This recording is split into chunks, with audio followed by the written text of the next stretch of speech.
Hey there, Goblin Gang. Nico here. Today, I've got the Velocity Systems slash Mayflower Law Enforcement Plate Carrier, LEPC for short.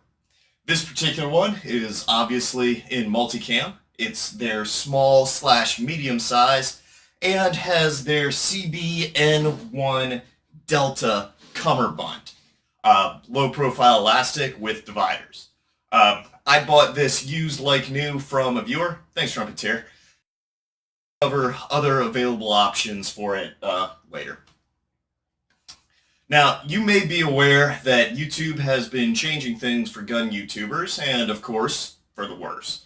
Because of that, I'm going to make a few changes with some of my demonstrations here.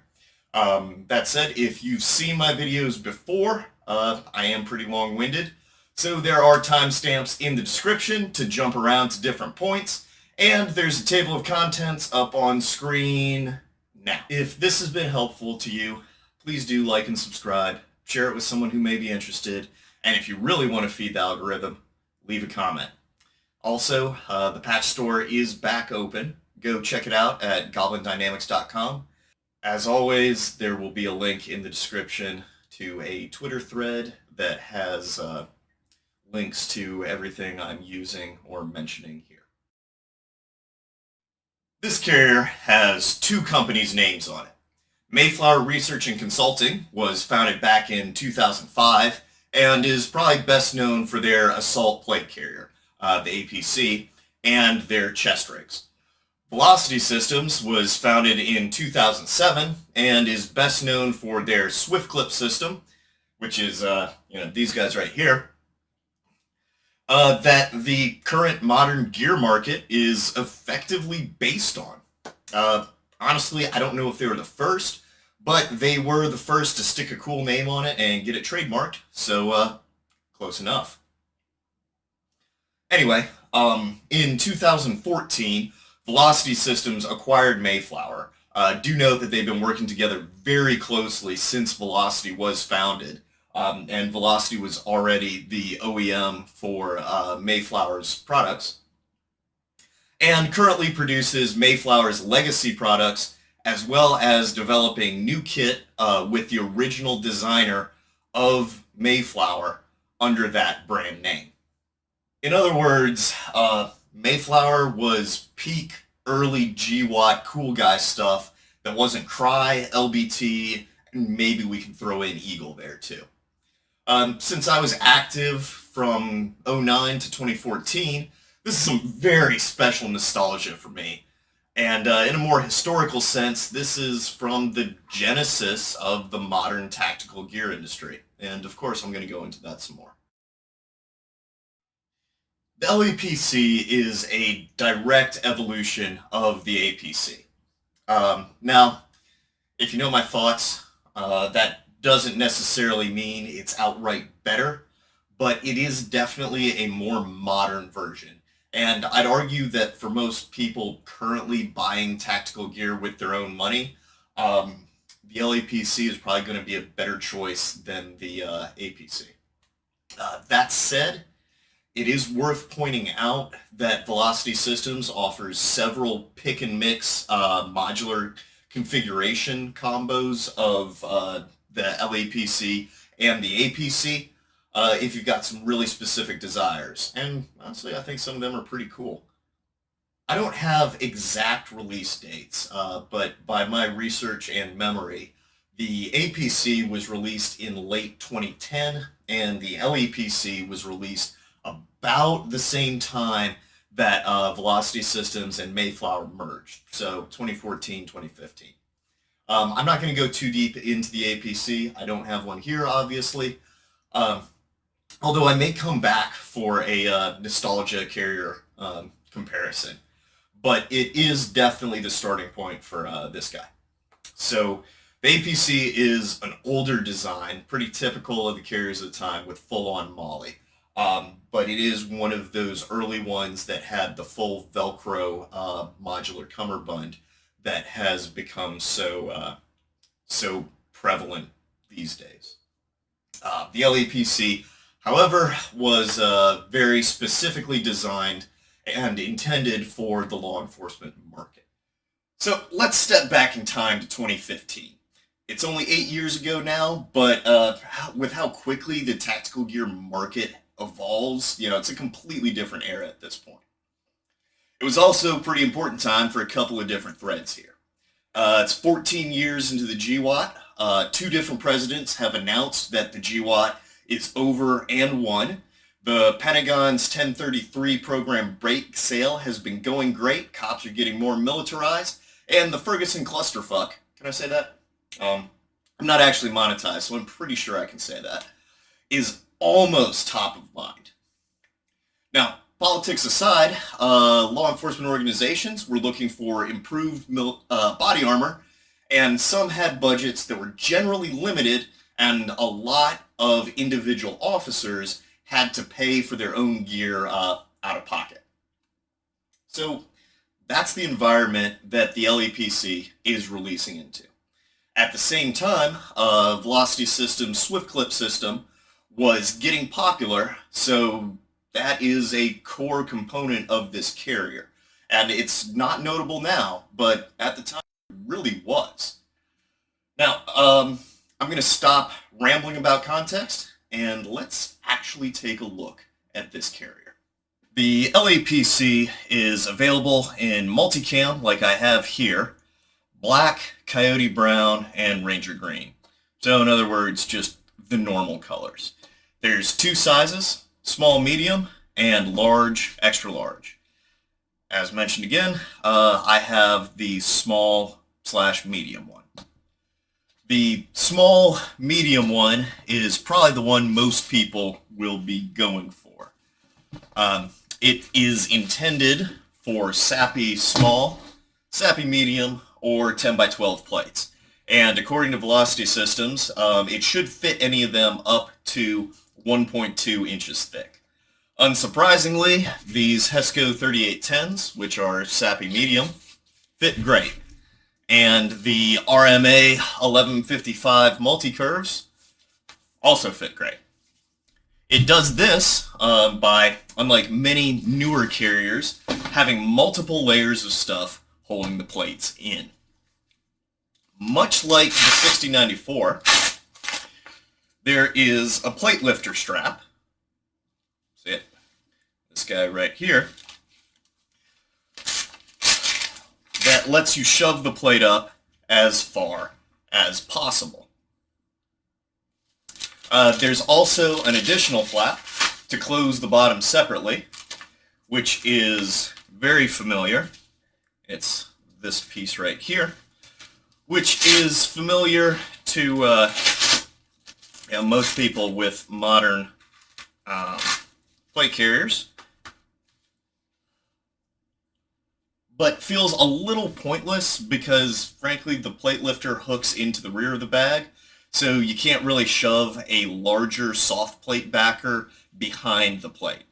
However, as a law enforcement focused product, I think the assumption would be that the officer is already wearing a soft vest and this is getting layered on over that. Now that standalone plates are pretty common, frankly, it's irrelevant anyway. As a side note, I think at some time previously I talked about wanting a carrier with separate flaps for covering the rear cummerbund attachment and holding the plate in. This does that. And I can see why the general design moved away from it. It's not bad, but so here on the back we've got 3 layers. So one covers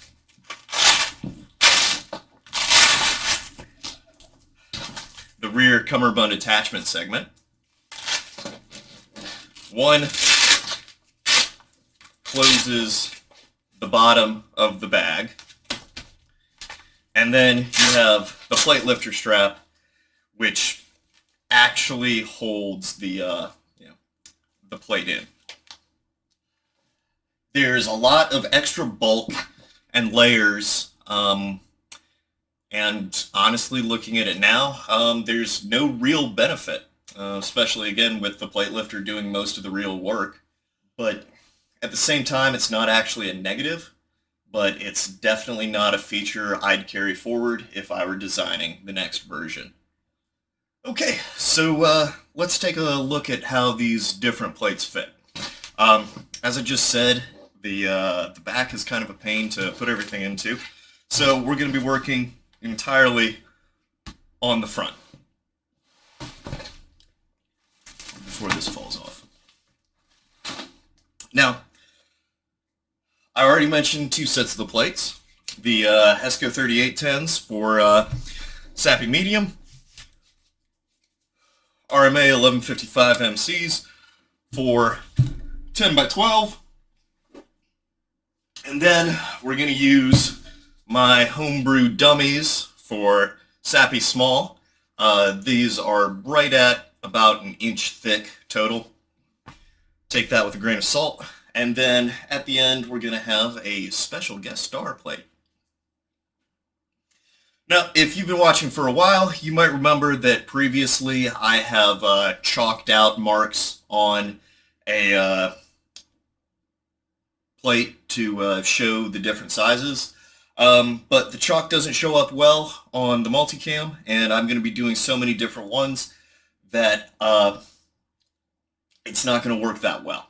Instead, I'll try to just outline it with my hands, and then also measure some of the gap distances so you can get a pretty good idea of how they fit. Okay, so this is taped up so I don't have to worry about it all flopping around. Let's start with the 10 by 12. Just to simplify everything, I'm going to use these plate shapes that I cut previously. I've spoken about them before. And so here's a 10 by 12 plate. This one is actually based off of this specific plate, so it's actually a pretty good fit. Just as a side note, obviously there's no thickness here, so any measurements going on here are going to change once you put something with actual thickness in. But again, here's a point to go by. It's a pretty good fit up along the top. On the sides, I want to say we've got about an inch to an inch and a quarter, inch and a half on each side. But then on the bottom, we've got inch and 3/4. So it fits a 10 by 12. It's wide enough for a 10 by 12. And most importantly,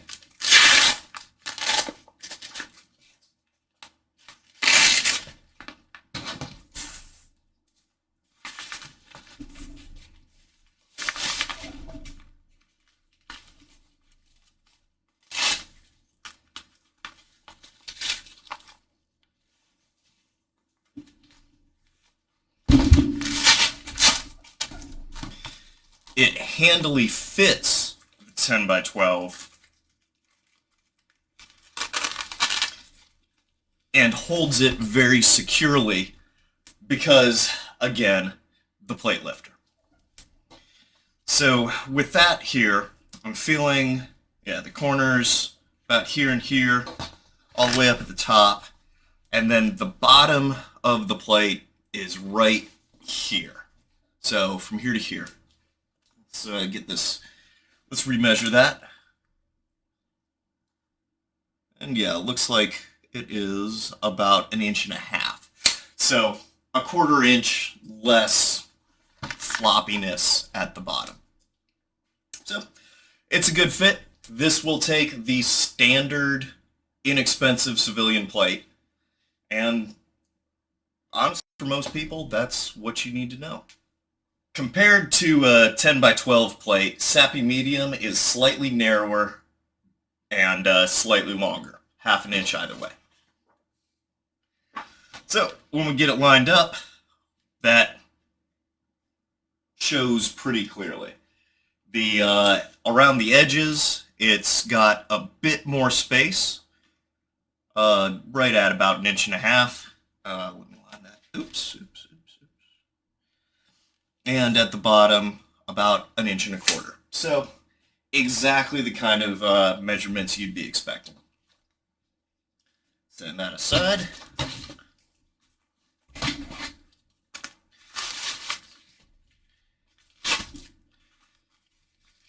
Now,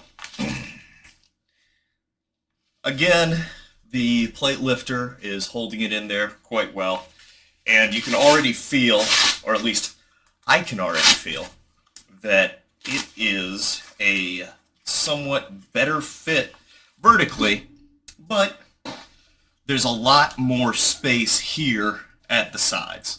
Here's the edges, so from here to here, and then you've got a lot more flappy room on the sides. Oops. Please stop jiggling. Okay. Excellent. And again, we're looking at about the same kind of change. Yeah, it's right at an inch and a bit, inch and a little bit. Close enough. It's a good fit. You can definitely see where the compromises were made for this to fit both Sappy Medium and 10 by 12. Not necessarily a bad thing, but not something I personally like. Let's unpack this and move over to Sappy Small. Now, I'm sure this comes as a surprise to you, my dear intelligent viewer, but Sappy Small is smaller than Sappy Medium, about 3/4 of an inch in each direction. Now, according to Velocity Systems, this is a small medium carrier, so it should be able to fit a Sappy Small. As we can see here, I mean, it fits in there, but the carrier is going to be asking, is it in yet? Around the edges, we're looking at almost 2 inches, so about 1.75 inches on each side from the edges, and almost 2 full inches off the bottom. This is only slightly smaller than a 10 by 12 in the long axis. Yeah, I mean, it fits. It fits. But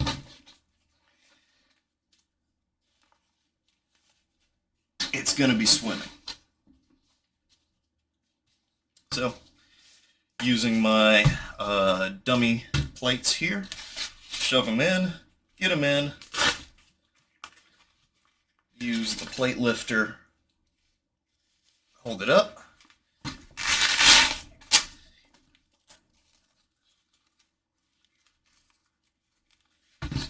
and yeah, it's in. Now, no part of this should surprise you. There is huge gaps. This is the upper corners. Here's the top. Here's the sides. There's just giant flaps hanging out. Now, that said, again, the plate lifter strap is really, really good at keeping undersized plates in a carrier. So, it's really good at something that isn't necessarily useful to a lot of people. That said, if you do happen to wear Sappy Small, and for some reason you can't get a good small plate carrier, this is an option. Your other option, and the one I'd really suggest, is Look Harder. Now, let's take another look at our surprise last guest. Okay, we have done Sappy Small, we have done Sappy Medium, which of course means that the last one is Sappy Large.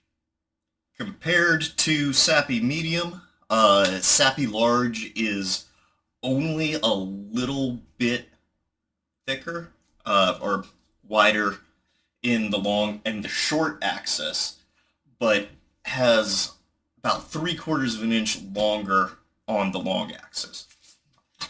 Now, if you've been watching for a bit, you might remember that I mentioned the LBT 6094 is known for being able to fit a SAPI large into its medium. And going by this, it looks like we can fit one in here. So let's grab some dummy plates because I don't have the money to get a full-size run of SAPI plates and try it out.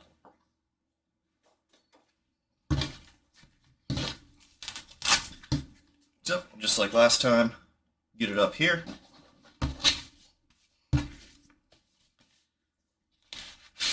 Shove it in. See how it goes. And as you can see from that angle, there's just a little lip coming out there. The plate lifter strap is kind of pointless here because the closing strap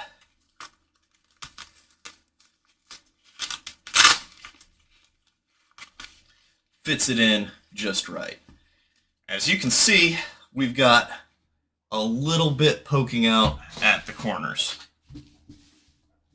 And again, this stack together is about 1 inch thick, give or take. And from here, we have a little bit of space on the edges. Here's the corner, top corner, this corner, and then the last corners are coming out at the bottom. So I wouldn't entirely take my word for it, but if you wear a SAPI large and you're considering the LEPC,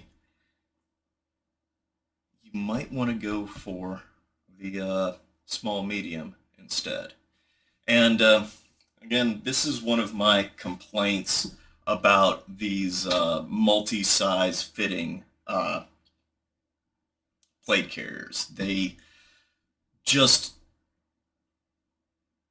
one size fits all just means that one size fits everything badly, or that you can put something in there. It's not necessarily a good fit. And just something for you to consider. Alright, so we're done looking at all the fits. Let's look at the rest of the plate carrier. Anyway, the front and back are symmetrical and plate-shaped. A little more rounded than some other examples we've seen, but still plate-shaped. The shoulders attach at the upper inner corners, with the corner being right in the middle of the strap. And they come out at a very, very slight outward angle. Just like I mentioned with the G3 carrier, creating what I call an hourglass strap shape. The relevant bit for this, though, is that it's sitting very close to your neck and is pretty comfy on the shoulders. The shoulder straps connect and adjust by wrapping through these, well, I don't know if ring is quite the right word, but that's the closest I can think of, on the back. It's overlapping Velcro, so it's pretty easy to adjust, and you've got a decent range of adjustment there, a couple inches at least. They also have these tube shoulder pads, as you can see, just like on the JPC-1, you have to take the whole strap off to put these on or off. There's some very thin foam on the inside, which keeps it low profile and out of the way. All three cummerbunds that the LEPC is sold with are elastic. I've said I don't like these, but assuming the purpose of this carrier is to sit in the trunk of a patrol car next to a carbine, they are quick and easy to put on without having to make adjustments for whatever a given officer is wearing, and that can be pretty bulky, especially with like a soft vest and cold weather gear or what have you. The three options are slick. This one, which I have with mag pouches, and there's a version which has side plate pouches on the front that also include 3 columns of MOLLE webbing. Then the rest of it in the back is elastic. In the end, I don't like elastic cummerbunds. I've complained about them before, but it worked just fine.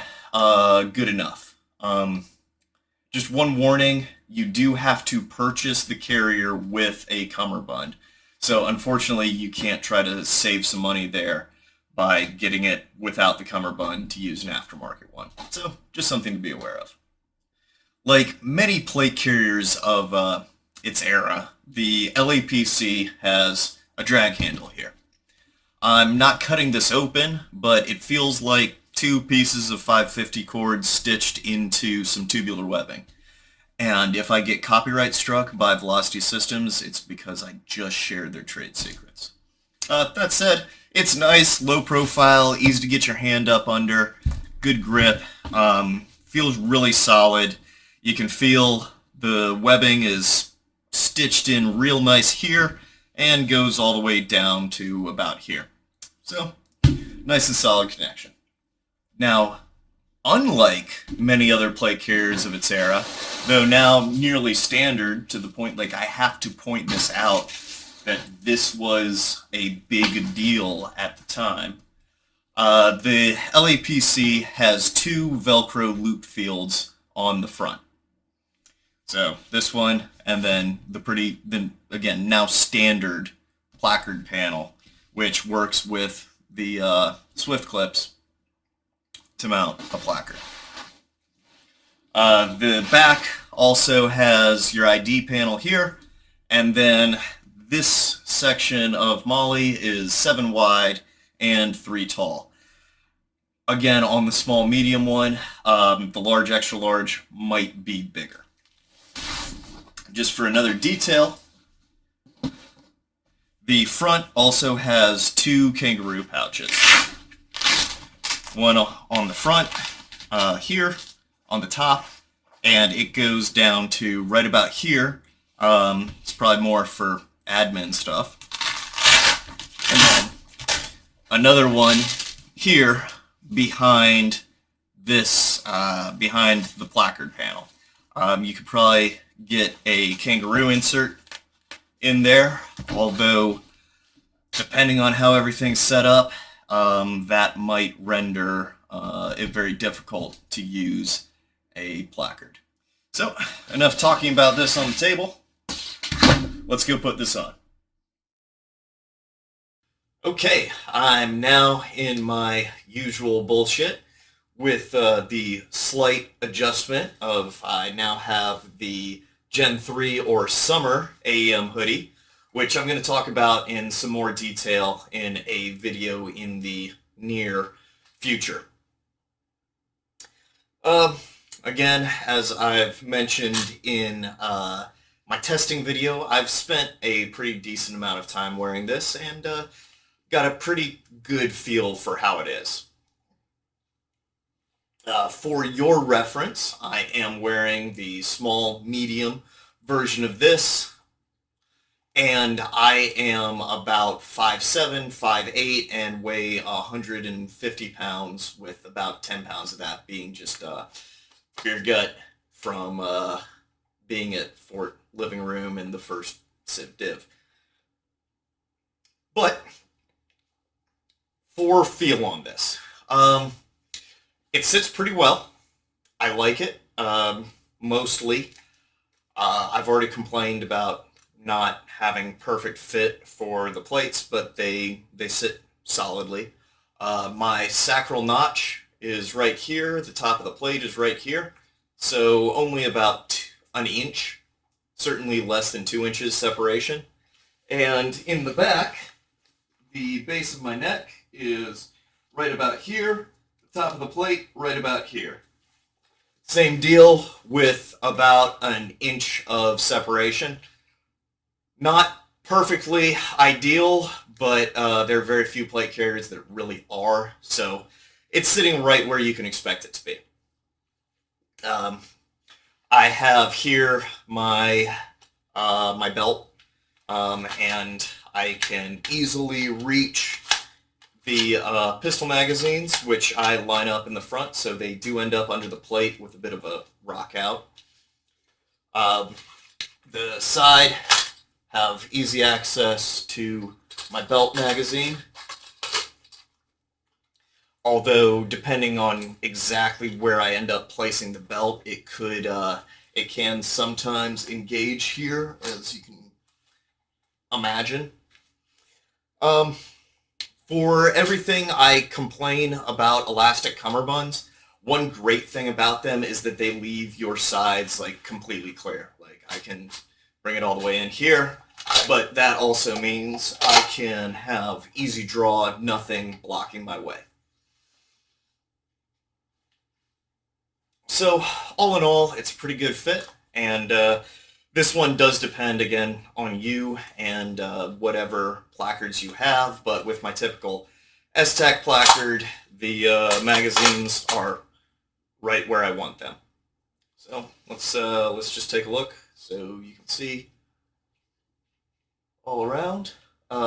As you might be able to tell here, I have put the cummerbund attaches to the back, or to the bottom of the back plate and to the top of the Velcro panel in the front, which does a really solid job of bringing the front plate down and the back plate up, so you don't get that droopy back plate that you might see on a lot of poorly adjusted plate carriers that end up just not fitting very well.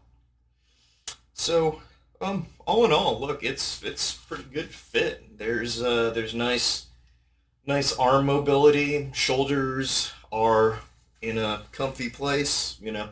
Here's right there is the base of my neck, and the shoulder strap sitting right there. It's not my favorite fit, but I certainly wouldn't complain. Now, that said, because this is the LEPC, law enforcement plate carrier, for the full version of this, I should probably be wearing it over a soft vest, a full police duty belt, and a uniform shirt. But I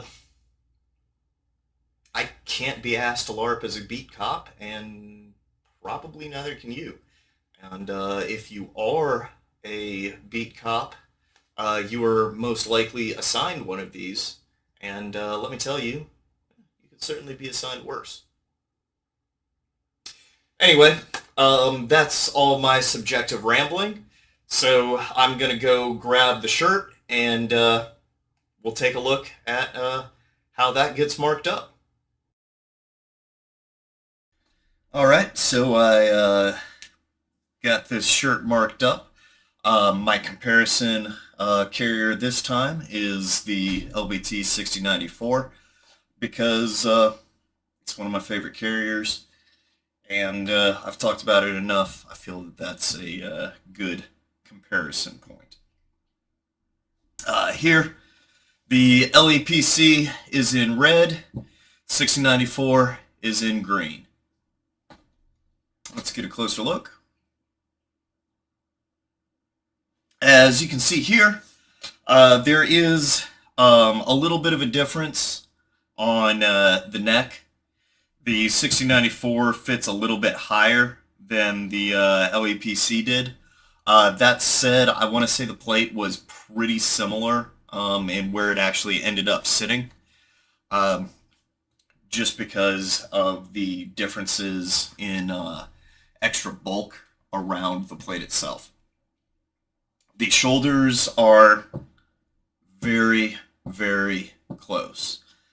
And I guess really the quick thing to say here is that the small medium LEPC fits very similarly to the medium 6094. A big difference between them, of course, is the shoulder pattern and the pads. The 6094's pads are a lot thicker and wider and just generally bulkier than the LEPCs. I do like the configuration on the 6094 a little bit better, but that's not me actually complaining about how the LEPC is set up. But I hope this gives you something solid to compare them with. There's a lot cool about this carrier. Even more so if you're into the history of plate carrier design and development. If it on its own wasn't a particular turning point in the general wider design space, it's very emblematic of that turning point. However, it's definitely a dated design, and in one of those weird like points where it's halfway between an old but good design and a modern good design. So it's just kind of, it's up to you if that's what you're looking for. And its feature set probably isn't that great on the general civilian gear market. Like the name says, it's intended for law enforcement and more specifically for organizations or departments. Its ability to take a wide variety of plates can simplify logistics at the expense of worse but more than acceptable individual fit. Um, as an individual consumer, though, you're unlikely to be swapping between different plates, and you don't have to worry about turning this back in and making sure that whoever gets it after you turn it in can use it as well. So you can probably get something that fits you and your personal plate better. All of that said, let's talk about price. You can get this directly from Velocity Systems for $210 for the basic, the slick cummerbund, $215 for this one, and $254 for the one that has the plate pockets and the molly on it. But if you order directly from Velsys, there's a lead time of up to a month and a half. They say 4 to 6 weeks. I haven't ordered directly from them, so I don't know what that kind of wait's going to look like. Looking around, I saw that Legit Kit and Off Base Supply have the slick cummerbund for 180. Both of them do. And OP Tactical has the divider cummerbund, which is again this one, for $200. And I assume that all three of them have them in stock and ready for immediate shipping. Obviously, at the cost of not necessarily being able to get exactly what you want unless they happen to have it in stock. Honestly, it's not a bad deal. $200 is pretty decent for a full setup. You're still missing a placard, so you will need that. You might already have one, so either way. And especially because it has the shoulder pads with it too. It's in the same price bracket as the JPC2, and while I like that the JPC2 fits a plate specifically and better, I like how this one fits better. However, if you don't like the included cummerbunds, there's no way to take them off to save money. On a bit of a tangent, one thing I really enjoy when talking about older plate carriers is finding old reviews from them. Just in general, this period of gun writing, say from the late 2000s to the mid 2010s, is really, really fascinating. Magazines were still relevant, and I don't mean, 30 round magazines. I mean pulp and paper magazines. There were maybe a dozen different gun magazines all writing about the same kind of thing and with varying degrees of quality. uh, blogs were just starting to become a thing. Uh, I've got a link to this one um, review I found that was absolutely fantastic, and it'll be linked in the Twitter thread. There was, by this point, the real madmen gun writers like Elmer Keith, Jeff Cooper, and or Jack Cooper, this one, um, and P.O. Ackley, who weren't just writing about stuff, but went and created it. I mean, like, consider Ackley improved. Elmer Keith was behind all of, Magnum revolver rounds. As these guys actually went and created stuff. They were real gunsmiths back when that meant wildcatting, not checkering stocks and ruining surplus. Instead, you had effectively like the Fudlore writers who were getting whitetail guns and reviewing them as if they were safari rifles, because despite the fact that whitetail deer hunting is the most popular kind of hunting across the U.S., uh, these guys were only talking about how well it would shoot gazelle while on safari. And then you had the widespread acceptance of the AR, with all the hesitation and all the pushback against it. I remember while on guard duty in Afghanistan, internal base guard duty, there were gun magazines, of course, just lying around, and reading one, and in this one article, or in one issue, it had 3 separate articles explaining, one, how AR direct impingement works, and then how short stroke gas operation works. It was great. It was great, and it's incredibly nostalgic, and I miss it. And this is absolutely a throwback to that. So, you know, I enjoy this. A lot was shifting very quickly, and it's a fun time. Anyway, if you're still here, thanks a lot for watching. Please like and subscribe and all that jazz. Algorithm aside, I do appreciate the comments, even the ones who call me an absolute chuckle fuck. Hey, thanks for letting me know. I really do enjoy it. I really do appreciate it too. My real goal here has always been to start conversations about gear and really talking through choices and options, instead of just saying what's cool on Instagram or whichever social media you're paying attention to.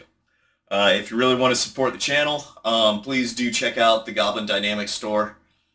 We've got the patches. It's back up and running, and I need to make back my LLC costs. There should be some videos here and here. I don't remember which one is going to be what, but YouTube will throw up some videos for you. Check them out. Let's see how it's going. In the end, thank you so much, and you have a fantastic day.